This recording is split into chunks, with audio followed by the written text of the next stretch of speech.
21 বছর ধরে জিয়ে আছে রহস্য। এখনো নিশ্চিত হওয়া গেল না সত্যি সালমান শাহ আত্মহত্যা করেছিলেন নাকি তাকে খুন করা হয়েছিল। এরই মধ্যে সম্প্রতি ফেসবুকে এক ভিডিও প্রকাশ করে সালমানের মৃত্যু রহস্যের নতুন মোড় সৃষ্টি করেন আমেরিকা প্রবাসী নারী রাবেয়া সুলতানা রুবি।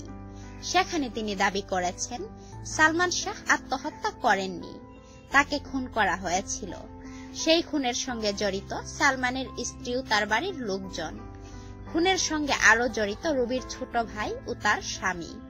ভিডিও বার্তায় রুবি অনুরোধ করেন সালমান শাহের মা নীলা চৌধুরীকে তিনি যেন সালমানের খুনের মামলাটি পুনরায় তদন্তের ব্যবস্থা করেন। রুবি নিজে এই খুনের সাক্ষ্য দেবেন। এরই মধ্যে এই ভিডিও ভাইরাল হয়ে গেছে অনলাইনে। সালমান ভক্তরা নিজেদের ওয়ালে ভিডিওটি শেয়ার করে সালমানের মৃত্যুর আসল রহস্য উদ্ঘাটন করতে সরকার ও আইন শৃঙ্খলা বাহিনীকে অনুরোধ করেন।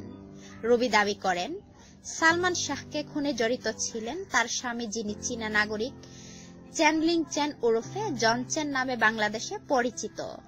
ধানমন্ডির সাংহাই রেস্টুরেন্টের মালিক তিনি। চীনাদের দিয়ে এই খুন করানো হয়। এতে জড়িত ছিলেন সালমান শাহের স্ত্রী সামিরার পরিবারও। এই খুনের বিষয়ে তিনি বিস্তারিত জানেন। বিষয়টি যেভাবেই হোক আবার যেন তদন্তের ব্যবস্থা করা হয়।